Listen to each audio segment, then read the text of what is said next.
Croatia against Belgium. 27 shots there was in this game. 16 of them came from Belgium.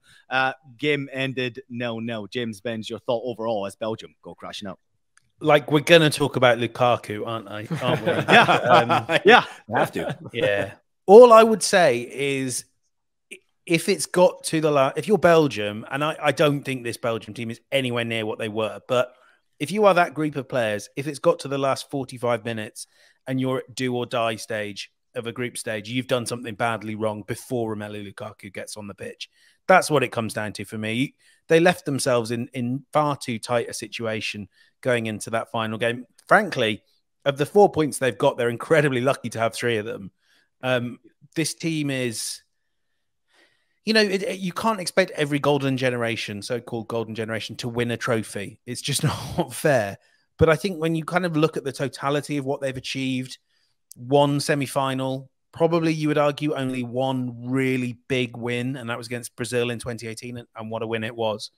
I think that if this is, as we all think, kind of the end of this era, I think they have actually been a fairly significant disappointment. Michael?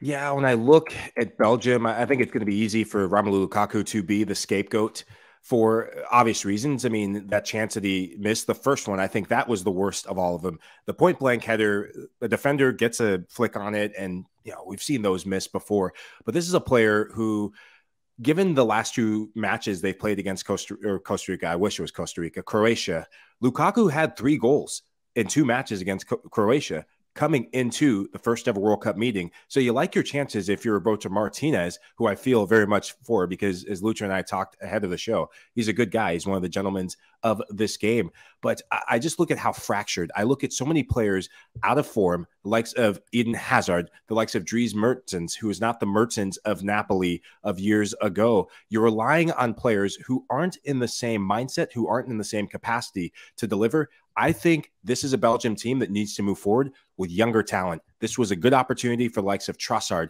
to be front and center, and they didn't take advantage of it. Lucio?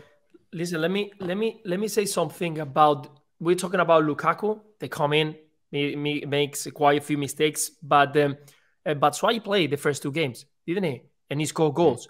How is possible that a player who is played, I mean, that you gave him the confidence the first one and second game, that he scored for you, even though that I think they wasn't the best games for him. I think that we still missing a lot from him, but we don't see it. You don't see it. You need a goal, only 1 goal, and you don't see the top scorer of your team. You are listening that Trossard should play up front, so you bring it on. But these are things that I still don't understand. That's why probably I'm never going to be a manager. When I'm outside and I'm trying to think about, listen, what would I do? And I see that I'm so far away from the decisions that, for example, Roberto Martinez, that he's been coaching for quite a while. And on the field, I'm surprised. I'm just surprised, because you need a team. The team was wide open.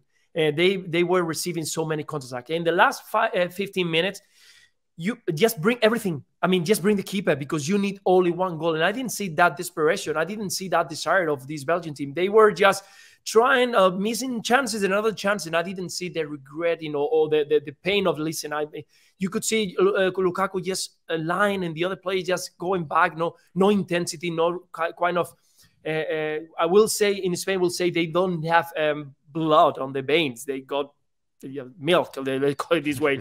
So water. Because you don't see, water, you don't see that reaction that, listen, guys, you are playing for going through in the World Cup and you only need 1 goal and you are not even creating that opportunity for some of the players. So Lukaku missed the chance because he's the striker, he's the player who is at the front, but I didn't see much from excuse me, from the other ones. I didn't see De Bruyne has been somewhere there, but no Merson, no Carrasco. Carrasco should be one of the key players of this team, and he's not even close to that. Great point as well. And you almost saw the blood boiling a little bit from Lukaku as well at the end of the game when he recognized the opportunities that he did miss. Here's a couple of statistics. Belgium failed to progress from the group stage of a major tournament, World Cup or Euros, for the first time in the 21st century. The 22 World Cup being their 6th tournament over that period. Romelu Lukaku, a couple of stats for you. 54 minutes played, 5 shots, 4 big chances, 4 big chances missed, 2 shots on target. No goals. Again, fitness levels you would have to question for Romelu Lukaku.